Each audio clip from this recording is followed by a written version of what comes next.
Tonya Ann Eogetman.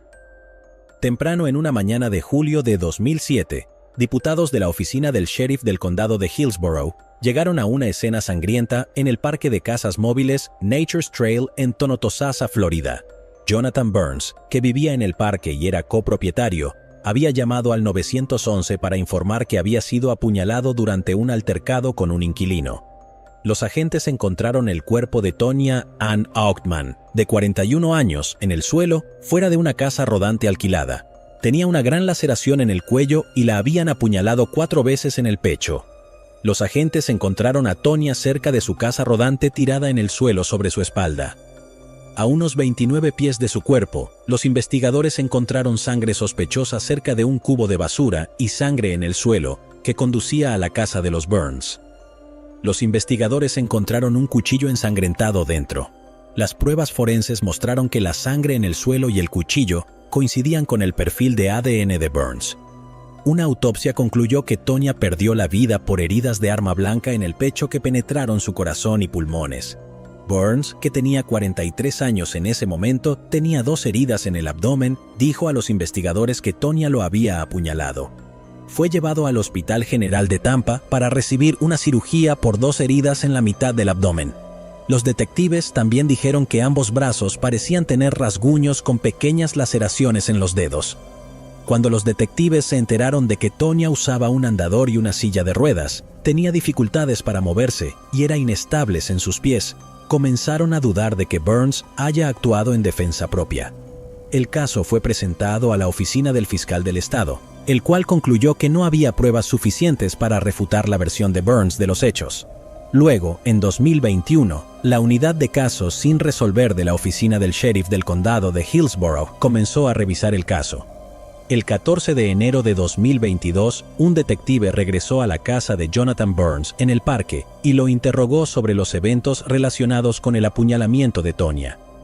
Burns le dijo a los detectives que había estado bebiendo mucho esa noche y Tonya comenzó a gritarle mientras caminaba hacia la lavandería para cerrarla. Dijo que se acercó a su casa móvil y Tonya luego lo golpeó en el estómago. Burns dijo que más tarde se dio cuenta de que estaba sangrando. Dijo que Tonya no estaba armada con ningún tipo de arma y nunca tomó su cuchillo, pero cree que ella lo apuñaló. Más de una semana después de esa entrevista, una testigo contactó a la oficina del sheriff diciendo que tenía información sobre un caso sin resolver de 2007. Durante un cuestionario con un detective, la testigo dijo que Burns se había acercado a ella en el parque de casas móviles después de haber hablado con el detective el 14 de enero, y le dijo que sabía que había hecho algo malo y que quería afrontarlo. La testigo dijo que Burns le mencionó que sabía que Tonya estaba discapacitada en ese momento. La testigo también dijo que Burns le dio una carta firmada que contenía un relato de lo que sucedió, la cual entregó al detective el 25 de enero de 2022. 2 días después, la testigo se puso en contacto con el detective de nuevo. Esta vez, la testigo dijo que Burns se había acercado a ella y le dijo que escribió la carta como si estuviera actuando en defensa propia, pues pensó que tendría menos tiempo. El testigo dijo que Burns le dijo que Tonya había recibido lo que se merecía y que no se sentía mal por ello. Al día siguiente, el 28 de enero, el testigo dio al detective una segunda declaración, escrita y firmada por Burns, que contradecía la primera declaración. La testigo y su hijo se enfrentaron a Burns, diciéndole que había contradicciones entre las cartas y lo que le decía verbalmente.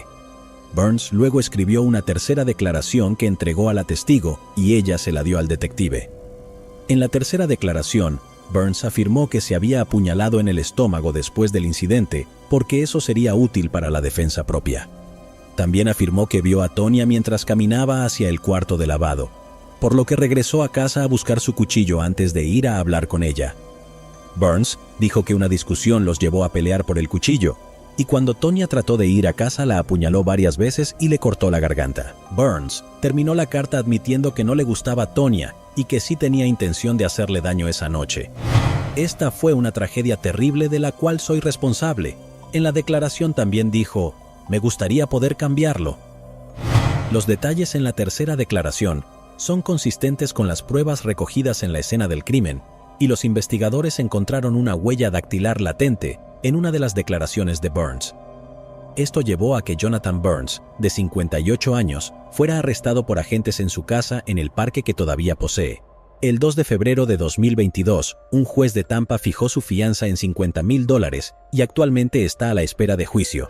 A.G. Sober Adler y Jennifer Landry. El 9 de septiembre de 1987, el cuerpo de una mujer fue encontrado en un estacionamiento en el condado de Fairfax, Virginia. Su vehículo fue descubierto más tarde cerca por los detectives. Fue abandonado a lo largo de la carretera de peaje de Dulles. Esto llevó a los investigadores a creer que su vida fue tomada tras enfrentarse a problemas con el automóvil o al alejarse del vehículo. Fue identificada como A.G. Sober Adler, de 37 años de edad. Desafortunadamente, no hay mucha información sobre su vida. Una autopsia concluyó que A.G. sufrió una fractura de cráneo y hemorragia cerebral. Los detectives describieron el crimen como brutal y desalmado. A pesar de que los investigadores dieron sus mejores esfuerzos, no pudieron identificar a la persona responsable y el caso se quedó sin resolver. En 2010 y 2017, un hombre llamado Charles Hellam escribió a los detectives del condado de Prince George diciendo que tenía conocimiento de ciertos casos sin resolver. El primero que mencionó fue el caso de Jennifer Landry. La vida de Landry fue tomada en 2002 en el condado de Prince George en Maryland. Después de escribir a los detectives, Hellam decidió negarse a hablar con ellos y darles información. Hellam estaba tras las rejas cumpliendo una cadena perpetua en Virginia. Le había quitado la vida a su exnovia Patricia Bentley. Fue encontrada estrangulada en su casa en Chantilly, Virginia. Patricia era conductora de autobús escolar y había sido madre soltera de 2 hijos. En 2021, los investigadores intentaron de nuevo hablar con Charles Hellam. Esta vez, accedió a tener una entrevista. Durante esa entrevista, Hellam confesó verbalmente que puso fin a la vida de Jennifer Landry. Según él, recogió a Jennifer, de 19 años, en Washington, D.C., y poco después la mató en Mount Rainier. Hellam también mencionó un caso sin resolver del condado de Fairfax en Virginia. Dijo que dejó el cuerpo de una mujer en un estacionamiento de un Days Inn en Herndon, Virginia. Los investigadores se dieron cuenta de que se refería a A.G. Sober Adler. Hellam dio detalles que solo el perpetrador sabría. Esto llevó a que Charles Hellam, de 52 años, fuera acusado en enero de 2022. Actualmente está encarcelado en la prisión estatal de Red Onion en Virginia. El jefe de policía del condado de Fairfax, Kevin Davis, dijo: "Ahora sabemos aún más sobre el peligro que representaba para toda la región de la capital nacional. Tristemente, ambos padres de A.G. fallecieron sin saber lo que le pasó a su hija. Esperamos que esta acusación traiga alguna sensación de cierre a sus familiares y amigos sobrevivientes". Davis también dijo que los investigadores están tratando de determinar si Hellam estuvo involucrado en otros casos sin resolver. Malik Aziz, jefe de la policía del condado de Prince George, dijo: "Los detectives no se rindieron. Todos queremos que nuestra comunidad sepa que no importa cuánto tiempo pase, seguimos comprometidos a encontrar respuestas para las familias de las víctimas de crimen. Merecen saber lo que les pasó a sus seres queridos".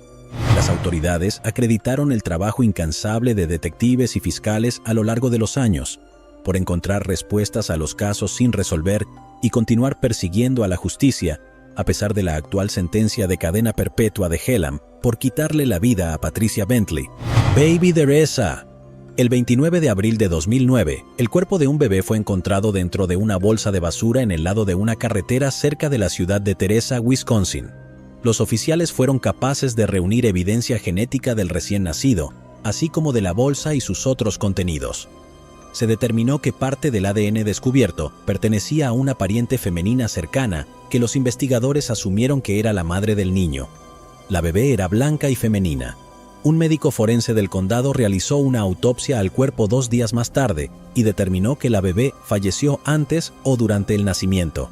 En ese momento, los investigadores trabajaron en la identificación de cualquier persona relacionada con la bebé, la cual fue llamada Bebé Teresa, en la comunidad más cercana a donde fue encontrada. Después de que las autoridades no pudieron encontrar a nadie relacionado con la bebé Teresa, fue puesta a descansar el 11 de mayo de 2009. Aunque ningún familiar estuvo presente en su entierro, miembros de la comunidad se presentaron en el cementerio Lowell, en el condado de Southwest Dodge, para presentar sus condolencias. Todd Michael y su personal en la funeraria Cornerstone donaron los fondos para el servicio funerario. El capellán de la oficina del sheriff, Timothy Bauer, dirigió el servicio. En 2014, las autoridades presentaron cargos contra el perfil de ADN de la madre desconocida para evitar un estatuto de prescripción de 6 años que hiciera que los cargos caducaran. Efectivamente les permitieron procesar a la madre cuando la identifican. A medida que la tecnología de ADN avanzó en los últimos años, los investigadores pudieron identificar a los padres de la bebé Teresa en 2021. La madre es Karine Lieutenant, de 45 años. Los investigadores hablaron con ella en marzo de 2021. Lieutenant afirmó que no se dio cuenta de que estaba embarazada hasta que pasaron algunos meses de gestación. Ella dijo que estaba en negación cuando dio a luz a la bebé en casa. Ella dijo a los investigadores que el cordón umbilical de la niña estaba envuelto alrededor de su cuello cuando nació, por lo que puso el cuerpo del recién nacido en una bolsa de basura y condujo sin rumbo en lo que entonces era la autopista 41 de Estados Unidos. Lieutenant dejó la bolsa con el cuerpo de la bebé en una zona boscosa que había encontrado al lado de la carretera. Durante su embarazo, Lieutenant admitió que continuaba fumando un paquete de cigarrillos al día y bebiendo de 6 a 8 cervezas al día. Ella no supo nada más de la bebé Teresa hasta 5 años más tarde, afirmó. El padre biológico de la bebé afirma que no tenía ni idea de que Lieutenant estaba embarazada. El hombre confirmó que había estado en una relación con Lieutenant desde 2002. Karen Lieutenant fue arrestada en marzo de 2021. Después de la detención, su abogado Anik Ahmad dijo: como explicó el fiscal de distrito, este caso involucra a una niña nacida muerta, lo que siempre es una tragedia para los padres involucrados. Otros hechos sobre el caso saldrán a la luz a lo largo del proceso legal. Debido a las reglas éticas que rigen las declaraciones de los abogados mientras en caso activo está pendiente, estoy limitado en lo que puedo decir en nombre de la señorita Lieutenant. Como toda persona se presume inocente bajo la ley, pediría que la comunidad respete la privacidad de la señorita Lieutenant mientras tanto. En abril de 2022, Lieutenant se declaró culpable de un cargo por ocultar la muerte de su hija. Durante el juicio, se confirmó que Lieutenant nunca pidió ayuda médica antes o después del parto y no había registros médicos de Lieutenant embarazada. Le dijo a los investigadores que se desmayó durante unos 15 minutos después del nacimiento y nunca escuchó a la bebé llorar y nunca la vio moverse. Se estableció una audiencia de sentencia para el 5 de agosto de 2022. Se enfrentó a 3 años y medio de prisión y una multa de $10,000. Luego, en septiembre de 2022, Lieutenant fue sentenciado a 6 meses de cárcel y 3 años de libertad condicional. El tribunal declaró una sentencia de 1 año y medio de prisión y 2 años de libertad condicional, que solo se cumplirá si Lieutenant no completa con éxito la libertad condicional. Como parte de su libertad condicional, a Lieutenant también se le ordenó pagar una multa de $5,000, completar 60 horas de servicio comunitario y someterse a tratamiento de salud mental. Archie Rutherford. Archie Rutherford vivió en Spokane, Washington, en 1982 con su esposa Eleanor. El 25 de mayo de 1982, Eleanor regresó de un viaje de fin de semana que realizó a la zona de Seattle. Esperaba que su marido la recogiera del aeropuerto, pero nunca apareció. Un amigo la trajo a casa y ahí fue cuando se dio cuenta de que su Honda verde del año 1979 había desaparecido. Cuando entró, encontró botellas de whisky en la habitación de enfrente y cuchillos ensangrentados en el comedor. Luego, descubrió el cuerpo inerte de Archie en el dormitorio. En una autopsia, se determinó que había sufrido múltiples heridas, incluidas varias puñaladas en el cuello. Había sangre cubriendo su cabeza y su cuello. También se encontró sangre en la ropa de cama y las paredes. Un detective notó algunos cortes en la parte posterior de los dedos izquierdos y en el antebrazo de Archie que podrían haber sido heridas defensivas. Un televisor portátil estaba situado contra su cara y tenía una cuerda alrededor de su cuello. Incluso se hallaron pedazos de una jarra de vidrio que la policía cree que la habían roto aventándola sobre Rutherford, los cuales eran visibles cerca de su cabeza y espalda. La policía encontró un pedazo de una sartén de hierro fundido debajo de su cuerpo y otra pieza en el suelo de la habitación. Eleanor Rutherford también notó sangre y cabello en la sartén que un detective recogió como evidencia. Lois Shanks, forense del condado de Spokane, declaró que Archie probablemente quedó inconsciente por un golpe en la cabeza antes de ser apuñalado repetidamente en el lado izquierdo de la cabeza y el cuello. Ella dijo que probablemente estaba dormida cuando comenzó el ataque. En un recorrido por la casa con la policía, Eleanor Rutherford notó artículos robados, incluyendo el Honda, las llaves de la casa y el automóvil, además de la billetera de su esposo, que incluía tarjetas de crédito y un televisor a color de 19 pulgadas. Le dijo a la policía que otros artículos estaban fuera de lugar en la casa. También comentó que encontraron cuchillos de carne en la mesa del comedor en vez de en el cajón de la cocina. En la escena, se encontraba una botella de licor de vidrio esparcida en pedazos alrededor del cuerpo de su marido, que estaba típicamente en el pasillo. Algunas colillas de cigarrillos y cenizas fueron arrojadas al inodoro y sus cajas donde guardaban joyas habían sido registradas en su dormitorio. La policía escribió en documentos que los objetos extraviados demuestran que un robo haya sido un motivo potencial del crimen. Dijeron que la cantidad de violencia excesiva utilizada indicaba un nivel de rabia más común en situaciones de violencia doméstica. El Honda de Eleanor fue encontrado por un oficial unas 8 horas después de que ella llamara a la policía para informar que había hallado el cuerpo de Archie. Los investigadores tomaron huellas dactilares que pertenecían a un hombre desconocido del coche, pero no pudieron identificar a nadie en ese momento. Un residente y gerente de los apartamentos Myrtle que colindan con en el lugar donde se encontró el Honda, dijo a la policía que se dio cuenta de que el coche estaba ahí entre las 6 y las 7 de la mañana del 25 de mayo. La policía determinó que Archie llevó el Honda para que fuese reparado el 24 de mayo a Pontiac City, el actual hogar de Findlay Lexus de Spokane en la Tercera Avenida Oeste. De hecho, el coche fue recuperado antes del mediodía del mismo día. Un amigo de Archie dijo a la policía que desayunó con él en el restaurante Shack a unas 3 cuadras al oeste de Pontiac City, mientras el Honda estaba siendo reparado. El amigo volvió a ver a Archie alrededor de las 9:05 de la noche en su trabajo en el motel Trade Winds. El último avistamiento pudo haber sido por un oficial de policía de Spokane, que creía haberlo visto conduciendo el coche alrededor de las 11:30 de la noche del 24 de mayo por los apartamentos Myrtle. Asimismo, se recogió ADN de la escena del crimen que pertenecía al culpable. Además, se encontró sangre en la cocina de Rutherford. Los detectives de Spokane revisaron las pruebas en 2022. El laboratorio de la Patrulla Estatal de Washington analizó el ADN de la escena del crimen en febrero y obtuvo resultados en junio. Un informe confirmó que la sangre encontrada en la cocina pertenecía a Tracy Pruitt. Un juego de huellas encontradas en el Honda robado de Eleanor también coincidía con el de Pruitt. Su nombre apareció en esta investigación incluso antes de la coincidencia de ADN de este año.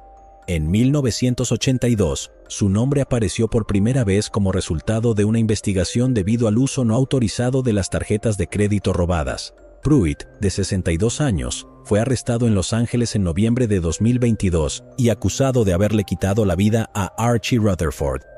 Los investigadores descubrieron que el tipo había sido arrestado en Ohio por un cargo de asalto y robo en 1982. Fue condenado por esos crímenes y pasó 27 años entre rejas. Pruitt habría tenido 22 años cuando terminó con la vida de Archie. Los investigadores creían que se trataba de un crimen al azar porque no encontraron pruebas de que los dos se conocieran. Además, el nombre de Pruitt nunca apareció en entrevistas con compañeros de trabajo o amigos de Rutherford. El tipo sigue detenido en California en espera de una extradición. No obstante, este proceso de extradición puede tardar varios meses para determinar cuándo el estado de California cederá la custodia de Pruitt al estado de Washington. Edwin Rodríguez. El 6 de noviembre de 1980, un cuerpo fue encontrado ardiendo cerca de la I-80 en el municipio de Wolf Creek. Después de una autopsia, el cuerpo no pudo ser identificado debido a quemaduras de tercer grado en 70 de su cuerpo, pero se determinó que era un hombre de 16 a 19 años, 115 libras, 5 pies y 8 pulgadas de alto. Entre avances en tecnología y financiación, se pudo continuar la investigación en 2007, cuando se obtuvo un perfil de ADN de la víctima a través de pruebas recogidas en la autopsia de 1980. Luego, en enero de 2019, el ADN de la víctima fue enviado a un laboratorio para un examen de genealogía genética. Se identificó a un primo de la víctima. De este modo, pudieron identificar a la víctima como Edwin Rodríguez, un nativo de Chicago. Una investigación adicional determinó que Néstor Quentinel era el responsable de tomar la vida de Edwin. Quentinel era un amigo de la familia y los dos se fueron de Chicago a Florida en el otoño de 1980. Después de dejar a la familia de Edwin, nunca volvieron a saber de él. El fiscal de distrito del condado de Mercer, Peter Acker, revisó el caso y dijo que se habrían presentado cargos, pero Quentinel falleció en Florida en 2002 a la edad de 71 años. Los restos de Edwin fueron devueltos a su familia en Chicago, oficialmente cerrando el caso. Desafortunadamente, con el hecho de que Quentinel ya no está vivo, la familia de Edwin siempre tendrá preguntas sin respuesta. Linda Slaten. Linda Slaten, de 31 años, vivía en Lakeland, Florida. Tenía 2 hijos, Tim, de 12 años, y Jeff, de 15 años de edad. En la mañana del 4 de septiembre de 1981, la hermana de Linda, Judy Butler, había ido a su casa para que las dos pudieran tomar café juntas, pero cuando Judy llegó, encontró el cuerpo de su hermana sin vida y llamó rápidamente al 911. Linda estaba tendida en la cama con una percha de alambre alrededor de su cuello. Había sido ultrajada y estrangulada. Los investigadores que llegaron a la escena tuvieron que dar la noticia a sus 2 hijos. Encontraron a Jeff durmiendo en la sala y le dijeron que se vistiera y saliera. Una vez fuera, Jeff vio lo que parecía todos los policías del estado de Florida, equipos de noticias, y su tía Judy estaba ahí fuera llorando. Judy le contó lo que le había pasado a Linda. En el segundo dormitorio, un oficial despertó al otro hijo de Linda, Tim. Todavía en pijama, Tim pasó por la puerta de su madre. La puerta se abrió cuando un oficial salió de la habitación. Luego vio toda la escena del crimen. Los investigadores creían que el perpetrador entró en la ventana del dormitorio de Linda cuando vieron que el vidrio había sido removido. También encontraron una huella de palma en el alféizar de la ventana. Además, fueron capaces de recoger el ADN de su cuerpo, perteneciente a un hombre no identificado. Los investigadores trataron de aprender más sobre Linda para tratar de averiguar si la persona responsable era alguien cercano a ella. Entonces, se fijaron en el exmarido de Linda, Frank Slaten. Se divorció de él en 1974 cuando tenía 24 años. Él era un alcohólico violento y se volvía abusivo y golpeaba a Linda. Aunque era un imbécil, los investigadores no podían vincularlo con el crimen. Otra persona investigada fue Jeff Slaten.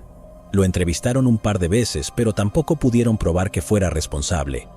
Los investigadores también investigaron a Joe Mills. Mills, de 20 años, era el entrenador de fútbol de Tim en la escuela. Después de divorciarse, Linda luchaba por trabajar, hizo su propia ropa para ahorrar dinero y no tenía la posibilidad de mantener un coche. Después, Mills era quien llevaba a Tim hacia la práctica todos los días y lo traía de regreso a casa. Los investigadores tampoco pudieron vincular a Mills con la escena del crimen. El sargento Edgar Pickett trabajó en el departamento de policía de Lakeland como experto en huellas dactilares. Recorrió toda la escena del crimen y fue el que encontró la huella de la palma en el alféizar de la ventana. La huella de la palma de la mano y el ADN tomado del cuerpo de Linda fue almacenado para que pudiera ser utilizado en una fecha posterior. Jeff y Tim se mudaron con sus abuelos, Clarence y Margaret Harris. Estaban aterrorizados y casi nunca salían de la casa. Todos dormían en la misma habitación excepto el abuelo Harris. Él hacía guardia con un arma toda la noche mientras dormían. Los abuelos esperaban que un rápido retorno a las rutinas familiares ayudaría a sus nietos angustiados. Unas semanas después del funeral de su madre, los chicos estaban de vuelta en la escuela. Decidieron centrarse en el fútbol. Esta es una foto del equipo de fútbol de Tim. Fue tomada un mes después de la muerte de Linda. Tim colgó la foto en su habitación. Dijo que le recordaba algo que su madre le enseñó: seguir adelante y nunca rendirse. En los últimos años, Jeff y Tim declararon que todavía hay dolor y culpa por no escuchar nada esa noche, por no venir al rescate de su madre. En marzo de 1999, los investigadores habían desarrollado un perfil de ADN completo de la persona que le quitó la vida a Linda. Todo lo que necesitaban era una coincidencia. El detective Brad Grice se hizo cargo del caso en 2001. Tomó docenas de muestras de ADN de personas de interés anteriores que las presentaron al Departamento de Policía de Florida para su comparación. El detective Grice luego se reunió con Jeff y Tim. Tomó muestras de ADN de los hermanos para nuevamente descartarlos. También les prometió que no se retiraría hasta que resolviera el caso de su madre. Frank Slaten, que había dejado de beber, también se ofreció a dar muestras de ADN, pero ninguno coincidió. Luego, en septiembre de 2001, el detective Grice recibió una pista. Casi un año después de que la vida de Linda fue tomada, un hombre de 24 años llamado Jimmy Ulmer sacó a una niña de 10 años a través de la ventana de su dormitorio y casi le quita la vida. Ulmer fue declarado culpable de eso y sentenciado a 80 años de prisión. El salvaje asalto parecía extrañamente similar al caso de Linda. Además, el detective Grice descubrió que alrededor de la época en que la vida de Linda fue arrebatada, Jimmy Ulmer se había estado quedando con un amigo que vivía en el mismo complejo de apartamentos que Linda. El detective Grice, junto con Jeff y Tim, se sentían seguros de que tenían al hombre que buscaban. Ulmer falleció en prisión en 1996, pero Grice obtuvo una muestra de ADN de su madre. Cuando su ADN no coincidía con el ADN de la escena del crimen, fue una gran decepción. Se sentía como si hubieran vuelto al punto de partida. En 2005, el detective Grice se dirigía a una nueva unidad de casos sin resolver y consiguió que el FBI ejecutara el perfil de ADN constantemente a través de todos los bancos de datos federales, pero los engranajes continuaron sin coincidencia. En 2015, el detective Grice tuvo problemas médicos que lo obligaron a retirarse, lo que significó que desafortunadamente no pudo cumplir su promesa. Sin embargo, no se perdió toda esperanza, ya que en 2018, la innovadora tecnología de ADN comenzó a darle energía a la comunidad policial. La genealogista genética C.C. Moore decidió ocuparse del caso de Linda. Es una reconocida experta en el campo de la genealogía genética investigativa. C.C. ha sido responsable de resolver tantos casos sin resolver, muchos de los cuales han sido cubiertos en este canal. Moore subió el perfil de ADN a un sitio web público de genealogía llamado GEDmatch. Luego construyó meticulosamente, rama por rama, el árbol genealógico de los culpables. Hizo estas conexiones vertiendo sobre los certificados de nacimiento, obituarios de licencia de matrimonio y redes sociales para llenar el árbol genealógico con nombres. Moore explicó que descubrió 3 ramas del árbol genealógico de los perpetradores que se redujeron a la persona más probable responsable. Dijo que las 3 redes genéticas convergían en un árbol genealógico que apuntaba a una familia inmediata. El hombre era el único hijo en esa familia, así que tenía que ser él, que era el contribuyente de ADN. Después de cientos de pistas y callejones sin salida, después de docenas de sospechosos fueron investigados y despejados, C.C. Moore identificó al hombre en un fin de semana. El hombre es Joseph Clinton Mills, el entrenador Joe que llevaba a Tim a la práctica de fútbol. Las autoridades querían estar seguras antes de notificar a los hermanos. El informe final de 2019 de C.C. Moore confirmó que Joseph Mills, para entonces de 58 años, vivía en Catlin, Florida, a media hora de la escena del crimen. Los detectives Tammy Hathcock y Russell Hurley fueron la siguiente generación de investigadores de Lakeland que trabajaron en el caso de Linda. Los detectives luego revisaron los archivos originales del caso y se enteraron de que Mills fue entrevistado inicialmente, pero solo brevemente. Mills les dijo que dejó a Tim en su casa y que no sabía lo que le había pasado a Linda. Los detectives encontraron que Mills fue condenado en 1984 por robo mayor al falsificar un testamento. Nunca fue a la cárcel, pero se le tomaron las huellas dactilares y también se le tomó una huella de su palma. En agosto de 2019, los investigadores compararon esas huellas con la huella de la palma que el sargento Pickett obtuvo del alféizar de la ventana de Linda casi 38 años atrás. Coincidió. La genealogía genética de alta tecnología había identificado a Mills como el culpable probable, y una huella de palma recolectada a la antigua ayudó a confirmar su identidad. El detective Hathcock y Hurley todavía necesitaban comparar una muestra de ADN fresca de Mills con el ADN de décadas de antigüedad recuperado de la escena del crimen. De forma encubierta, llevaron la basura de Mills al departamento de policía. Descubrieron un pedazo de cinta adhesiva médica usada y la enviaron al laboratorio criminal del Departamento de Policía de Florida para analizarla. 11 días después, las pruebas volvieron y se confirmó que Joseph Mills le había quitado la vida a Linda Slayton. Solo entonces, sus hijos Jeff y Tim podrían ser informados de que el monstruo había sido capturado.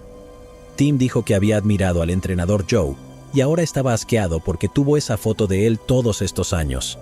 Aún más repugnante fue que Mills continuó conduciendo a Tim hacia y desde la práctica después de que tomó la vida de Linda. El 12 de diciembre de 2019, los detectives arrestaron a Joseph Mills. Aquí hay una foto de la detective Tammy Hathcock leyéndole sus derechos. No mostró ninguna emoción y no preguntó por qué estaba siendo arrestado, casi como si ya lo supiera. Después del arresto, Tim y Jeff fueron a reunirse con el sargento Edgar Pickett, ahora de 94 años de edad, para agradecerle personalmente por preservar la huella de la palma de la mano en todos esos años. En 2022, Mills se declaró culpable de todos los cargos. En su sentencia, la familia de Linda quería saber por qué Jeff le gritó en la corte. ¿Por qué? Solo quiero saber por qué, Joe. ¿Por qué me quitaste a mi mamá? Amaba a mi mamá. Éramos felices. La respuesta de Mills enfureció a todos. Soy una buena persona. No soy esa persona que me quieren hacer parecer. En febrero de 2022, Mills fue condenado a cadena perpetua sin posibilidad de libertad condicional. C.C. Moore dijo: tenemos una enorme deuda de gratitud con los investigadores originales de la escena del crimen, porque en el momento en que se cometió este crimen, ni siquiera sabían que el ADN iba a ser utilizado en investigaciones criminales, y por lo que el hecho de que recogieron eso y luego fue almacenado de forma responsable y cuidadosa durante todos estos años por el departamento, fue tan importante. Si eso no hubiera pasado, no podríamos haber hecho nuestro trabajo. Jeff y Tim dicen que están decididos a seguir adelante y hacer lo mejor que puedan para vivir bien la vida por su madre y sus familias. Los hermanos también saben que nunca habrían sobrevivido su calvario sin el otro. Se mantienen muy cerca, viven a solo unos kilómetros de distancia y comparten apasionadamente aficiones como la restauración de coches. Jeff y Tim visitan la tumba de su madre juntos a menudo y queman una vela al lado de un retrato de ella cada aniversario. Baby June. El 1 de junio de 2018, un bombero fuera de servicio vio el cuerpo de un bebé flotando a 100 pies de la ensenada de Boynton Beach, en Florida. El bombero inicialmente confundió al bebé femenino con una muñeca. Los investigadores revisaron los registros de cada niño nacido en los condados de Palm Beach y Broward, pero no pudieron encontrar ninguna información para ayudar al caso. Los investigadores publicaron una imagen representada por artistas de cómo el bebé podría haber lucido al nacer, con la esperanza de que alguien pueda presentar una pista. Se ofreció una recompensa de $10,000 por cualquier información que condujera a un arresto en el caso, pero ninguna de las pistas que la policía recibió fue útil. Habiendo sido encontrado ese mes, el bebé fue nombrado Bebé June por los investigadores. Con las dificultades para identificarla, el caso fue entregado a la Brigada de Casos sin resolver. Recientemente, en 2022, el laboratorio criminalístico y el equipo de casos sin resolver fueron capaces de identificar al padre de la niña a través de una coincidencia de ADN. Julie Sikorsky, supervisora de la unidad de biología forense de la oficina, dijo que la oficina del sheriff subió el ADN del recién nacido a una base de datos pública. ADN del árbol genealógico. Pudieron encontrar un pariente cercano. Reconstruimos el árbol genealógico, identificamos a familiares cercanos y luego establecemos el vínculo con nuestro sospechoso, dijo Sikorsky. Después de identificar al padre, los investigadores lo rastrearon y lo entrevistaron. Dijo que tenía una novia en el momento en que la bebé fue hallada. Ella le había dicho que estaba embarazada, pero que se había encargado de ello. Afirmó que no sabía nada sobre el bebé y creía que ella había abortado. Los detectives pudieron conseguir una muestra encubierta de ADN de la exnovia del padre, un pedazo de basura que había desechado. Luego pudieron usar esto para confirmar que era la madre del bebé recién nacido. Es Arya Singh, de 29 años. La policía se enteró de que Singh había estado en la ensenada el 30 de mayo de 2018, 48 horas antes de que el bebé fuera encontrado en el agua cercana. También encontraron que había buscado y leído artículos de noticias sobre el descubrimiento del bebé. Cuando fue interrogada, Singh dijo a los investigadores que no sabía que estaba embarazada hasta que dio a luz el 30 de mayo de 2018 y que no estaba segura de si el bebé estaba vivo o no en ese momento. Después de entrevistar a Singh, además de hacerlo con varios de sus amigos y familiares, determinaron que ella era la única responsable de que el bebé terminara en la ensenada de Boynton Beach el 15 de diciembre de 2022 y que no estaba segura de si el bebé estaba vivo o no en ese momento. Después de entrevistar a Singh, así como a varios de sus amigos y familiares, determinaron que ella era la única responsable de que el bebé terminara en la ensenada de Boynton Beach. El 15 de diciembre de 2022, Bradshaw elogió a sus oficiales diciendo que Aunque ellos son duros, este caso en particular les había afectado emocionalmente a todos. Los hombres y mujeres de la policía siempre piensan que son duros y que lo han visto todo. Pero les garantizo que cuando vean a un recién nacido flotando en el océano como si alguien lo hubiera desechado como un pedazo de basura, les romperá el corazón. Betty Rolfe. Betty Rolfe, de 60 años, vivió en Appleton, Wisconsin, en 1988. Fue descrita como una madre y abuela amorosa que siempre se preocupó por la gente. Ella era una panadera ávida y sus panecillos caseros, pasteles y fideos eran la envidia del barrio. A eso de las 6 de la mañana, el 6 de noviembre de 1988, en medio de una furiosa ventisca, Betty hizo el viaje a su trabajo en el Banquet Hall. Ella nunca llegó allí.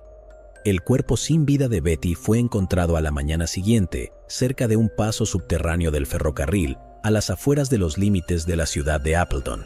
Había sido agredida, golpeada y estrangulada. Los investigadores pudieron recoger ADN de su cuerpo. En 2001, el ADN fue utilizado para descartar a cualquiera de sus familiares como sospechosos.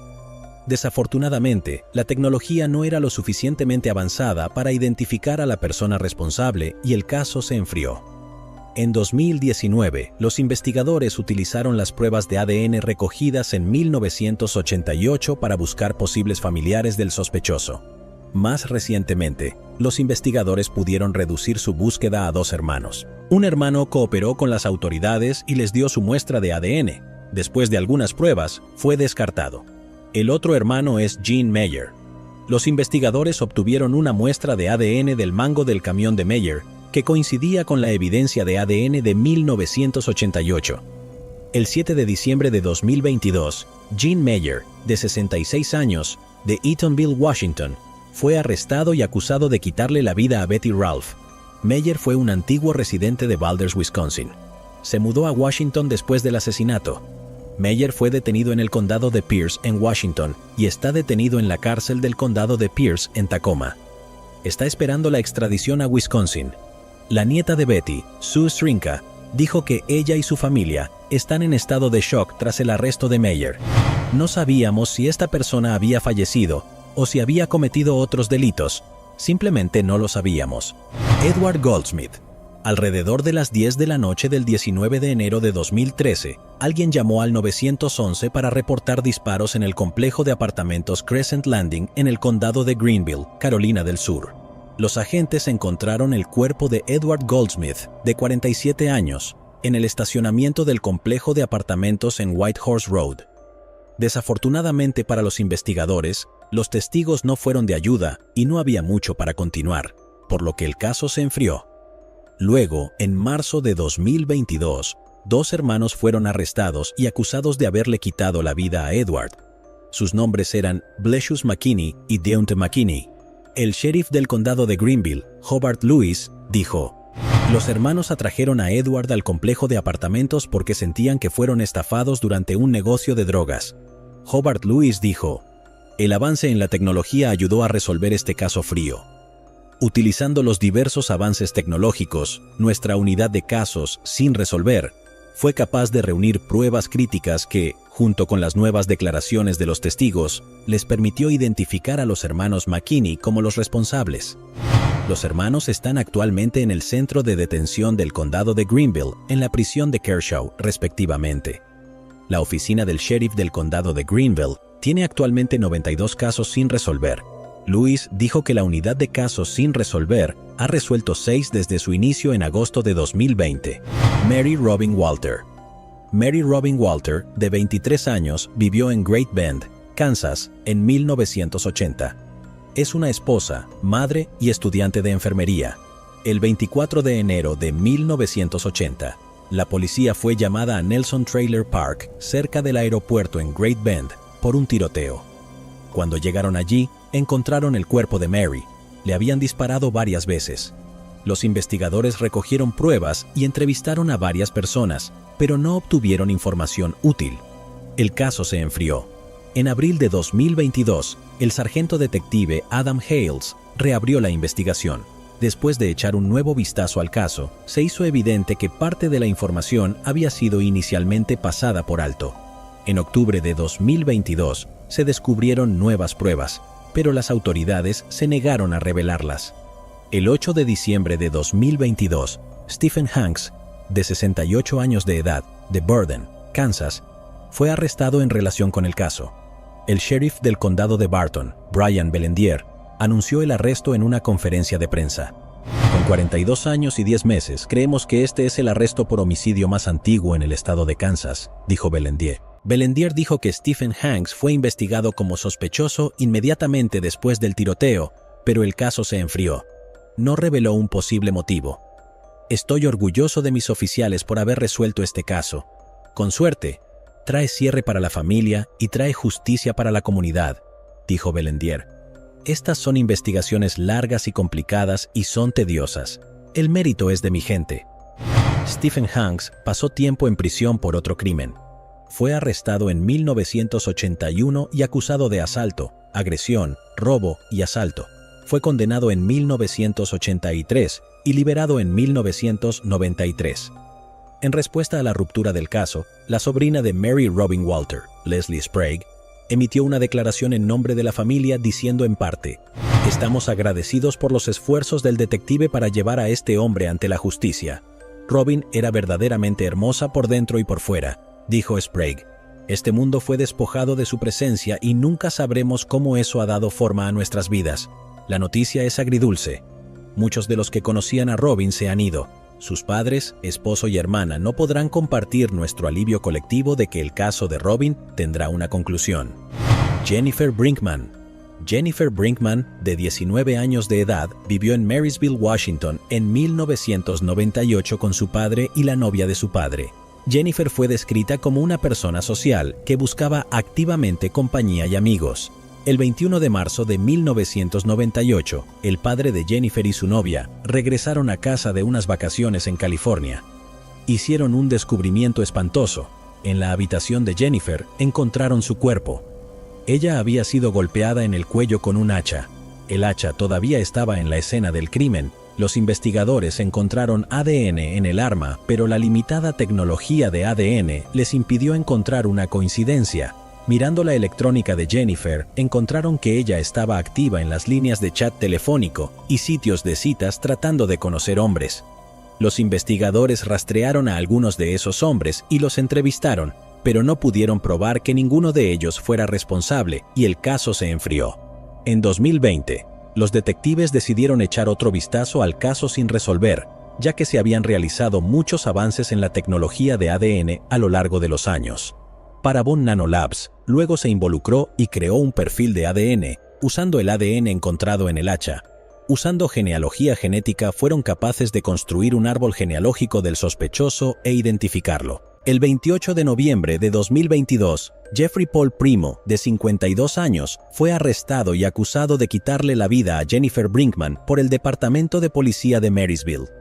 Fue llevado a la cárcel del condado de Snohomish con una fianza de $250,000.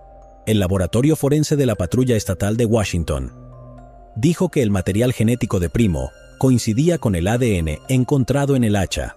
El jefe de policía, Eric Scarpon, dijo en un comunicado: «Resolver este caso ha sido la primera prioridad del Departamento de Policía de Marysville durante los últimos 24 años. Nunca nos rendimos o ni pusimos esto en un estante. Estuvimos investigando continuamente con la creencia de que algún día podríamos lograr algún nivel de cierre para la familia y justicia para Jennifer». También se reveló que Jennifer conoció a Primo en una línea de chat telefónico. Primo fue uno de los primeros hombres investigados cuando encontraron una carta que le había escrito a Jennifer. El detective Wade Rediger dijo que la carta era de naturaleza cordial, pero había fuertes indicios de que hubo reuniones previas basadas en la verborrea de la carta. Hablaron de algunos asuntos personales tanto por parte de Jennifer como por parte del sospechoso. A pesar de que la carta que indicaba que la pareja se había reunido, Primo negó haberla conocido en su interrogatorio con la policía. Después de ser arrestado, Primo invocó sus derechos constitucionales y se negó a hablar. Esto nos deja sin un motivo conocido para el crimen. El comandante Rob Lamoureux fue el primer detective en la escena del crimen en 1998 y todavía dirige las investigaciones con el Departamento de Policía de Marysville hasta el día de hoy. Esto es lo que dijo sobre el caso. Es una de esas cosas en las que nunca abandonas tu proceso de pensamiento porque sigue sin resolverse. No fue hasta ayer, cuando hicimos el arresto y yo estaba sentado en casa pensando en que realmente golpeó, que tenemos una conclusión a esto y somos capaces de ponerlo en un estante y tener algún cierre, no solo para nosotros como investigadores que han estado involucrados, sino también la familia y la comunidad. Mientras que el padre de Jennifer falleció en 2013, la policía fue capaz de decirle a su madre sobre el avance en el caso. Ella estaba extremadamente emocionada, dijo Lamoureux.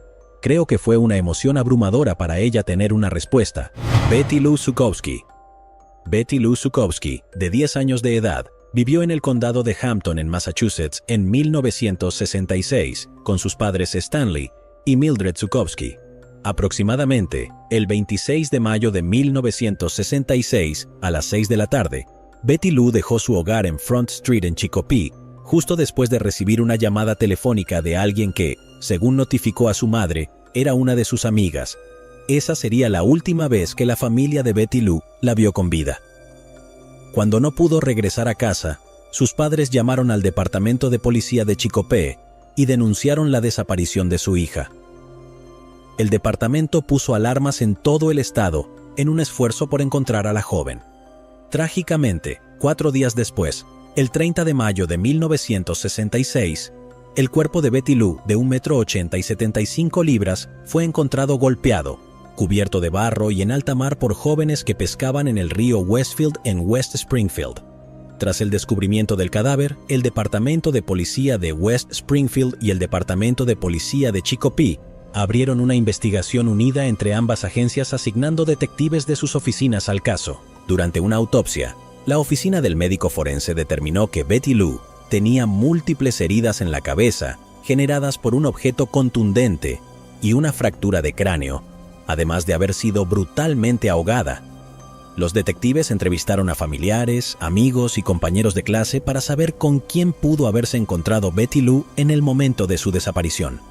Los investigadores creían que la joven conocía a la persona que le quitó la vida. De lo contrario, no habría salido de su casa después de recibir la llamada telefónica. Teorizaron que se encontró con esta persona y terminó en West Springfield, después de haber subido a un vehículo operado por alguien que ella conocía. Aproximadamente una semana después de que se recuperara el cuerpo de Betty Lou, los investigadores pudieron desarrollar un boceto compuesto por 2 testigos. Uno de los investigadores creía que era la última persona que la había visto viva a medianoche, la noche en que desapareció.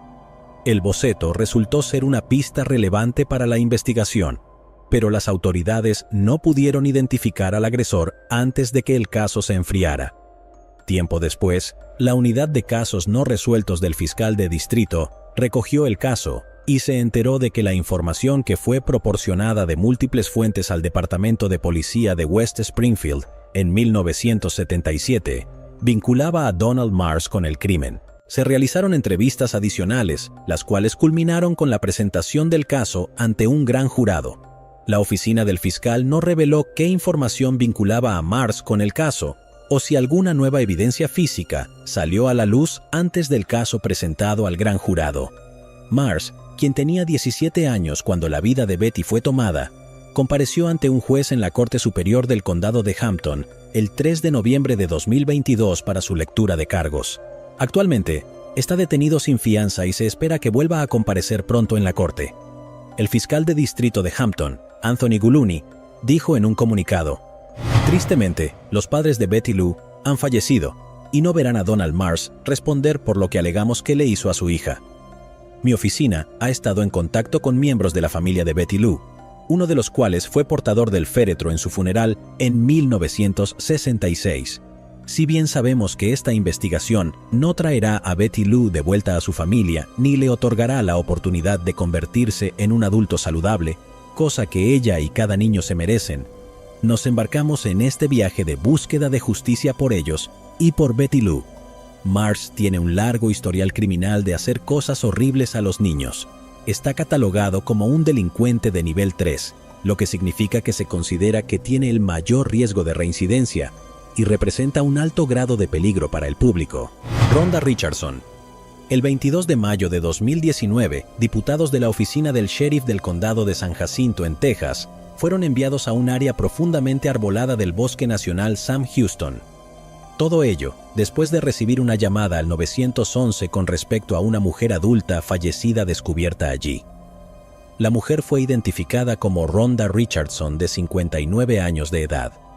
Era una oficial penitenciaria en la unidad Polunsky del Departamento de Justicia Criminal de Texas en ese momento. Rhonda vivía muy cerca de la zona donde se encontró su cuerpo. La encontraron boca abajo y le habían arrancado el cuero cabelludo. El sargento de la oficina del sheriff del condado de San Jacinto, Gary Sharpen, dijo que se encontró un conjunto de huellas de neumáticos de ATV junto al cuerpo. También dijo que era extraño que Rhonda estuviera en el bosque porque le tenía miedo, particularmente de las serpientes y otros animales. Gary Sharpen estuvo involucrado en la creación de una línea de tiempo de los eventos previos al descubrimiento del cuerpo de Rhonda. Dijo que el día anterior, los perros de la joven habían huido al Bosque Nacional. Luego, fue a pedirle a algunos de sus vecinos que la ayudaran a buscar a los animales. Una de las personas que se ofreció para ayudar fue su vecino Robert Dale Clary. Varios testigos dijeron a los investigadores que Clary fue la última persona vista con Rhonda. Clary también fue la persona que encontró el cuerpo de ella, según el sargento Sharpen. En lugar de llamar al 911 para informar que encontró el cuerpo de su vecina, Clary fue y habló con varios miembros de la familia sobre el descubrimiento, pero en ningún momento llamó al 911. No se detuvo para llamar a las autoridades. No hizo nada, apuntó Sharpen, quien añadió: ese simple hecho fue realmente extraño y raro. Además de no llamar a la policía, el comportamiento de Clary también incluyó regresar a la zona donde encontró el cuerpo de Rhonda y tomar varias fotografías, además de llevar a su sobrino al cuerpo y pedirle que llamara al 911. Las autoridades creían que Clary era el responsable del delito, pero desafortunadamente carecían de pruebas suficientes para un arresto. En palabras de Sharpen, en los últimos años, los investigadores fueron capaces de obtener nueva información. La tecnología del teléfono celular colocó a Clary y Rhonda juntos en el sendero donde fue encontrada cuando el teléfono de Rhonda mostró que dejó de moverse. Otro testigo también se presentó y proporcionó información crítica para los investigadores. Todd Dillon, fiscal penal del condado de San Jacinto, dijo: nos cruzamos con un testigo en este caso que sabíamos que estaba ahí, pero que nunca habíamos podido identificar o localizar. Nos cruzamos con este testigo y realmente era la última pieza del rompecabezas que necesitábamos para conseguir una orden. Todo esto llevó a que Robert Dale Clary, de 65 años, fuera arrestado en noviembre de 2022 por quitarle la vida a Rhonda y tirar su cuerpo al bosque. Al parecer, Clary también había sido acusado de un cargo de indecencia con un niño en 2007 y cumplió condena entre rejas después de ser condenado por 3 cargos adicionales de conducir ebrio. Actualmente, está detenido en la cárcel de San Jacinto con una fianza de $750,000. Alexis Jan López. Alexis Jan López, de 26 años de edad, vivió en Oxnard, California, en 2017. Creció en Santa Paula y Camarillo y se graduó en el Instituto Camarillo. El 8 de octubre de 2017, a las 9:45 de la noche, Alexis estaba en el asiento del conductor de una camioneta Chevrolet Silverado, esperando para girar a la izquierda desde Ventura Boulevard hacia la avenida Santa Clara. Un hombre conocido de 27 años en Oxnard estaba sentado a su lado mientras esperaban en el carril izquierdo para que la luz cambiara. Alexis y el hombre fueron baleados varias veces en un tiroteo mientras se sentaban en el camión. Alexis recibió un disparo mortal, pero su acompañante fue hospitalizado y sobrevivió. Según el sargento Edgar Fernández, que trabajó en el caso, Alexis dejó atrás a 2 niños pequeños. Fernández dijo que él y otros trabajaron constantemente en el caso a lo largo de los años, donde la nueva información llegaría lentamente y los mantendría en la dirección correcta. Una reciente edición de La Nueva Evidencia llevó a la policía a arrestar a Jacob Jamal Steyr, de 25 años de edad, en octubre de 2022. Steyr ya había estado en custodia desde septiembre de ese año por violar su supervisión posterior a la liberación de una condena anterior por agresión. Steyr compareció ante la Corte Superior del Condado de Ventura el 24 de octubre de 2022 por los cargos en su contra. no se declaró culpable y debió regresar a la corte. Fue puesto bajo custodia y permanece en la cárcel de Todd Road, además de que deberá pagar una fianza de $1 millón. Fernández dijo que esperan hacer al menos un arresto adicional. La ciudad de Oxnard ofrece una recompensa de $25,000 por información que lleve a un arresto y condena a favor de este caso. Fernández dijo que el tirador y las víctimas no se conocían. Creía que el motivo era más que probable un caso de confusión de identidad en lugar de un acto de violencia al azar. Cheryl Thompson. Cheryl Thompson, de 19 años, vivió en Cincinnati, Ohio, en 1978. Era estudiante de primer año en la Universidad de Cincinnati. El 24 de marzo de 1978, Cheryl dejó su casa para encontrarse con su novio en una discoteca, pero nunca llegó allí. 2 semanas después, el 8 de abril, su cuerpo fue encontrado por un funcionario de vida silvestre del estado en la orilla del río Little Miami, en Loveland, Ohio. Había sido estrangulada y asaltada. Cheryl no era la única. En octubre de 1976 a abril de 1978, al menos 4 mujeres jóvenes, 3 de ellas adolescentes, sufrieron la misma suerte que Cheryl, todas en el área de Cincinnati. Los crímenes aterrorizaron la región. No se resolvieron. Todo lo que los investigadores podían hacer era recoger ADN masculino del cuerpo de Cheryl y esperar a que la tecnología de ADN fuese más avanzada. En 2022, cuando los investigadores dieron un nuevo vistazo al caso, enviaron la muestra de ADN masculino a una empresa privada de genealogía con la esperanza de identificar a un sospechoso. Los resultados apuntaban específicamente a un árbol genealógico. Uno de los hombres de la familia era Ralph Howell, un camionero de larga distancia y repartidor de periódicos para el Cincinnati Enquirer. Howell perdió la vida a los 30 años en un accidente automovilístico en 1985. Cuando los investigadores analizaron más de cerca la vida de Ralph Howell, descubrieron que había sido arrestado en 1983 después de que se topó con una mujer a un lado de la carretera y le ofreció un viaje a casa en un vehículo de reparto de periódicos. En algún momento comenzó a estrangularla. Afortunadamente, ella logró luchar contra él para escapar. Cuando los investigadores descubrieron el caso, seguidamente se pusieron en contacto con los familiares del señor Howell, que presentaron muestras de ADN. Las muestras de ADN indicaron que el ADN masculino encontrado en el cuerpo de Cheryl era de un pariente cercano de él. Los investigadores exhumaron el cuerpo de Howell y extrajeron una muestra de ADN del hueso de la mandíbula que coincidía con el ADN encontrado en 1978. Joseph T. Deters, que era el fiscal del condado de Hamilton, dijo que los investigadores se reunieron con la familia de Cheryl y les dijo que el hombre que le quitó la vida ya no estaba vivo, pero que si la familia quería un cierre adicional, presentarían las pruebas ante un gran jurado. La familia aceptó la oferta, y un gran jurado del condado de Hamilton acusó a Ralph Howell. Joshua Dressler, profesor emérito de Derecho en la Facultad de Derecho Michael E. Moritz de la Universidad Estatal de Ohio, dijo que la acusación de una persona que se sabe ya no está viva es excepcionalmente rara en los Estados Unidos. Hay varias razones por las que esto podría hacerse, dijo en un correo electrónico. Primero, demuestra a la familia de las víctimas que el fiscal trató el asunto con seriedad. Es como mínimo un sentido de justicia para la familia. Joseph Deters dijo que los investigadores creían que el señor Howell podría haber matado al menos a otras 3 mujeres. Charmaine Stoya, de 17 años, que fue encontrada en el condado de Hamilton el 12 de marzo de 1978. Nancy Ann Theobald, que fue encontrada en el vecino condado de Butler el 26 de diciembre de 1977. Y Victoria Hincher, de 24 años de edad, que fue encontrada el 31 de octubre de 1976, también en el condado de Butler. Las 3 mujeres habían sido asaltadas y estranguladas. Si alguno de esos casos se resuelve, haré otro video con más detalles.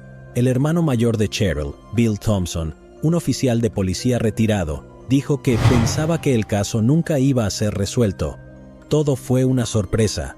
Todo el mundo va por el camino de hacer sus propias teorías con respecto a lo que pasó y fue una completa sorpresa para mí que se tratara de una persona completamente desconocida y aparentemente sin relación previa con Cheryl.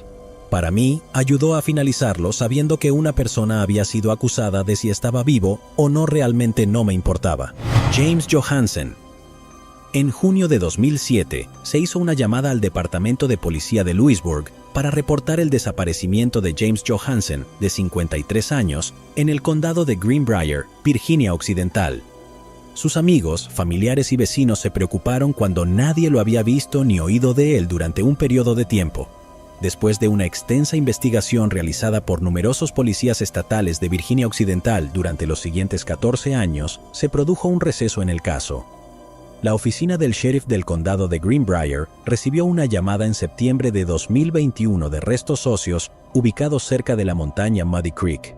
El equipo de la oficina del sheriff del condado de Greenbrier, junto con miembros del destacamento de Lewisburg, recogieron los restos y otras pruebas en la escena del crimen. La oficina del sheriff del condado de Greenbrier completó un informe de la escena y descubrió que los restos pertenecían a James Johansen. Continuaron la investigación teniendo como soporte el descubrimiento de su cuerpo y el informe de investigación anterior. Después de investigar nuevas y viejas pistas, la tropa presentó al fiscal del condado, Pat Villa, un informe de investigación. Basado en el informe, Pat decidió presentar la investigación al gran jurado del condado de Greenbrier en octubre de 2022, resultando en una acusación contra Charles Michael Cason Kessinger. Policías estatales de West Virginia viajaron a San Antonio en octubre de 2022, donde Kessinger fue arrestado en su casa por los Rangers de Texas y el Departamento de Seguridad Pública. Kessinger fue extraditado de vuelta a Virginia Occidental por miembros de la Policía Estatal de Virginia Occidental y actualmente se encuentra en la cárcel regional del sur. Los investigadores han dado a conocer que el motivo por el que Kessinger tomó la vida de James fue un robo, pero no especificaron cómo concluyeron que Kessinger es responsable. Michael Schumeister. Michael Schumeister, de 45 años, vivía en San Petersburgo, Florida. En la tarde del 14 de agosto de 1997, el cuerpo de Michael fue encontrado fuera de la biblioteca Mirror Lake, aproximadamente a media milla de su casa. Estaba acostado boca arriba y tenía los bolsillos al revés.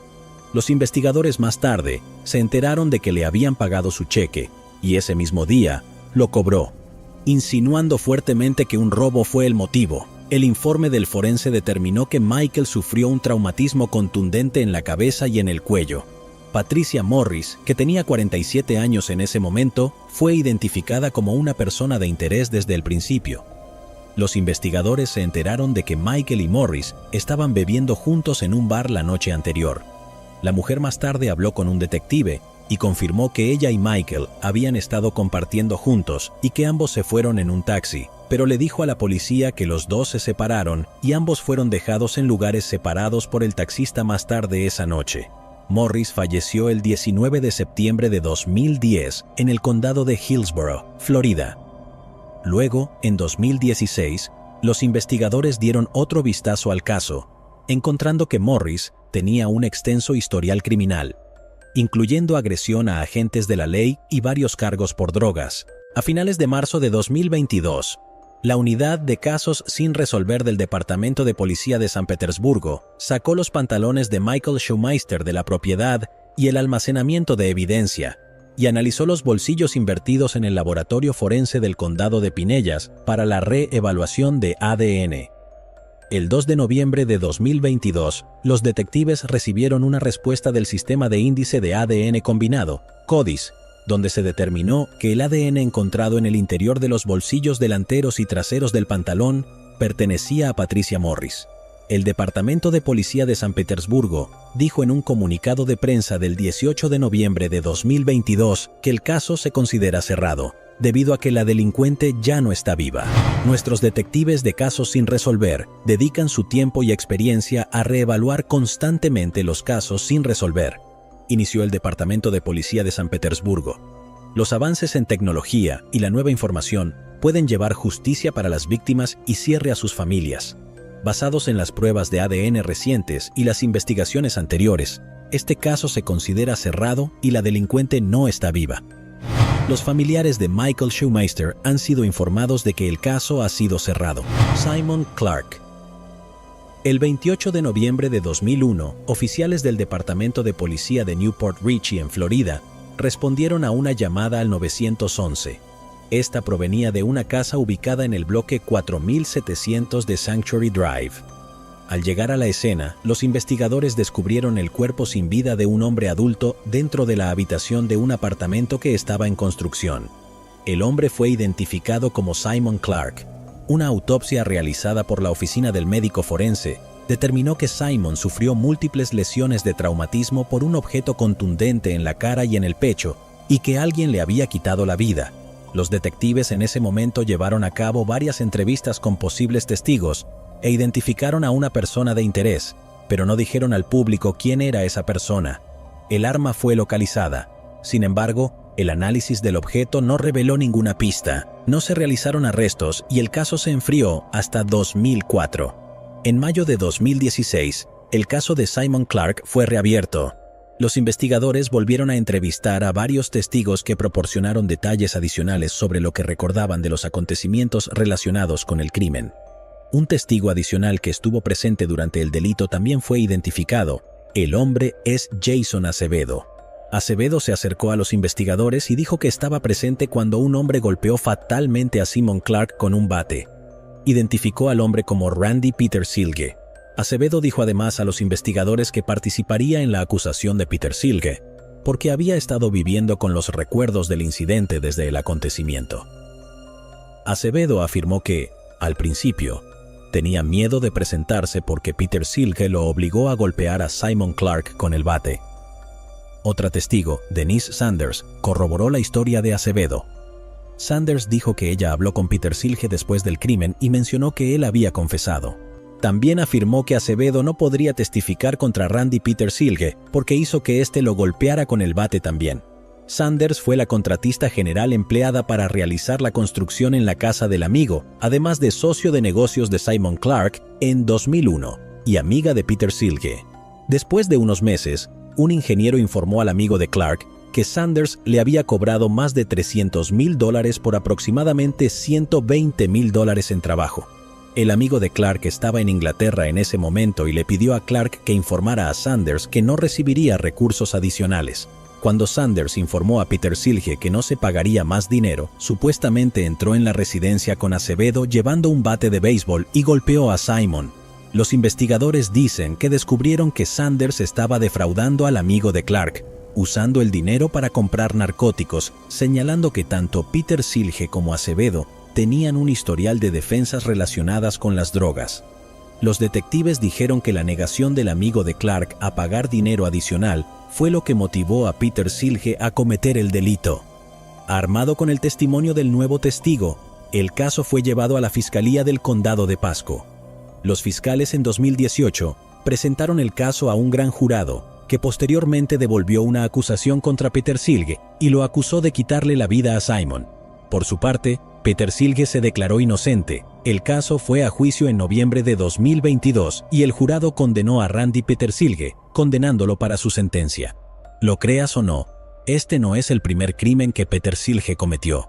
En 2015, fue condenado por el cargo de ser un delincuente en posesión de un arma de fuego y se le ordenó cumplir 42 meses en prisión federal. Akia Eggleston. Akia Eggleston, de 22 años, vivió en Baltimore, Maryland, en 2017. Tenía una hija y estaba embarazada de 8 meses. El padre era Michael Robertson, de 36 años, que también vivía en Baltimore en ese momento. Akia fue reportada desaparecida por miembros de su familia el 7 de mayo de 2017, después de que no se presentó a su propio baby shower. Tras una investigación adicional, se determinó que la última vez que alguien vio a Akia con vida fue en la tarde del 3 de mayo de 2017, 4 días antes de que se denunciara su desaparición. Los investigadores decidieron crear una cronología de los eventos que llevaron a su desaparición y también echaron un vistazo más minucioso al padre de su bebé nonato, Michael Robertson. Akia y Robertson se conocieron por primera vez en la década de los 90, cuando su abuela la cuidaba cuando era niña. Volvieron a relacionarse en 2016 y comenzaron a salir. Al mismo tiempo, Robertson estaba en una relación con una mujer de 22 años. Esa mujer había dado a luz recientemente al segundo hijo de la pareja. Los investigadores se enteraron de que Akia tenía la impresión de que iba a mudarse con Robertson y estaba emocionada por ello. Robertson le envió fotos del interior de un apartamento el 2 de mayo de 2017. Alrededor de las 1:24 de ese día, Akia compró 2 giros postales por un total de $450, después de realizar varios retiros en cajeros automáticos de su cuenta de ahorros. Momentos después, Akia envió un mensaje a Robertson en Facebook: «Te llamé, recibí el giro postal». Esa tarde, Akia intentó sin éxito retirar dinero 2 veces de un cajero automático en una ubicación de Wells Fargo en el centro. Akia y Robertson estaban enviando mensajes de texto el 3 de mayo. Ese día, Akia fue vista en video de vigilancia depositando los 2 giros postales y un cheque de su empleador en una ubicación de BPM en el Distrito Central de Negocios. Luego retiró $450. Akia le dijo a un empleado del banco que sabía desde la escuela secundaria que tenía que cobrar las órdenes porque el administrador de la propiedad solo recibía efectivo. Se cree que se refería a la propiedad que Robinson le dijo que se están mudando. Alrededor de las 4 p.m., Robertson tomó una orden de elevación por Akia al barrio de Cherry Hill. Los registros telefónicos indican que Robertson estuvo en el área cerca de la residencia de Akia de 5:35 a 6:18. Akia envió a un amigo una invitación a su baby shower el domingo siguiente. Fue su última comunicación conocida. Los registros telefónicos muestran que un vendedor intentó llamar a Akia a las 6:57 de la tarde. En ese momento, tanto su teléfono como el de Robertson estaban en el centro. La actividad del teléfono de Akia termina allí, indicando que el dispositivo estaba apagado o deshabilitado. Usando una búsqueda de imagen inversa, los investigadores determinaron que la imagen del apartamento que Robertson había enviado el día anterior era una residencia completamente diferente a la que había nombrado. El día del baby shower, los familiares de Akia dijeron que encontraron su apartamento casi limpio. La policía pensó que era una pista de que se había ido sola. Eso fue antes de que supieran que Robertson hizo creer a Akia que iban a mudarse juntos. Robertson fue entrevistado varias veces durante la investigación, pero notablemente demostró un patrón constante de ocultar o evitar el contacto policial durante semanas o meses entre entrevistas. Durante una entrevista el 15 de junio de 2017, afirmó que vio a Akia el lunes 1 de mayo, pero sabemos que esto es falso debido a los registros telefónicos. En julio de 2017, un portavoz de la policía dijo que los investigadores ya no creían que se había ido por su cuenta y habían llegado a creer que había juego sucio. Después de años de recopilar todos los registros telefónicos, registros financieros, mensajes de redes sociales y realizar múltiples entrevistas, los investigadores tenían suficientes pruebas para arrestar a Michael Robertson en relación con la desaparición de Akia. Las autoridades arrestaron a Robertson y lo acusaron de quitarle la vida a Akia el 1 de febrero de 2022. 2 días después, el 3 de febrero, la fiscal del estado de Baltimore, Marilyn Mosby, celebró una conferencia de prensa para anunciar el arresto de Robertson. Mosby dijo: «Doy un agradecimiento especial a la familia de Akia Eggleston por nunca darse por vencidos en su búsqueda de la justicia para Akia y su hijo por nacer». La oficina del fiscal del estado publicó la declaración completa de causa probable en el caso de Akia. Dice lo siguiente: basado en su patrón de vida, el tiempo pasó extensa publicidad y múltiples búsquedas y recompensas monetarias por información en este caso. El documento declaró el hecho de que Akia no haya regresado con su familia o de que no haya sido localizada electrónicamente o físicamente, indica que está muerta. El documento detalla los últimos días de Akia, según lo revelado por entrevistas, registros financieros, registros telefónicos y medios sociales. Comunicaciones y medios y la oportunidad de tomar la vida de Akia era el supuesto padre de su hijo por nacer, Michael Robertson. Mientras que el cuerpo de Akia no ha sido encontrado, la declaración de causa probable reveló que en octubre de 2017, tras la transmisión de un informe de noticias de la televisión local sobre el caso de Akia, el historial de búsqueda de Robertson en Google tenía búsquedas como ¿a dónde va la basura de la ciudad de Baltimore cuando la recogen?, la recogida del basurero de la ciudad de Baltimore y el vertedero de la ciudad de Baltimore indican lo que puede haber pasado con sus restos. Michael Robertson está detenido bajo fianza en Michigan, donde actualmente reside, según un comunicado de prensa. La oficina del fiscal del estado de Baltimore declaró que Robertson se enfrenta a una pena máxima de 2 cadenas perpetuas si es encontrado culpable de todos los cargos. La agente especial supervisora Shane Buchenwald con el FBI de Baltimore también habló. Durante casi 5 años la gente de Baltimore ha buscado, esperado y llorado con la familia y amigos de Akia, dijo. Pero nunca se rindieron y nosotros tampoco. Buchenwald agregó, si bien el cuerpo de Akia aún no ha sido encontrado, esperamos que este arresto traiga un nivel de comodidad y cierre a la familia de Akia. Los miembros de la familia de Akia también se dirigieron a los medios de comunicación.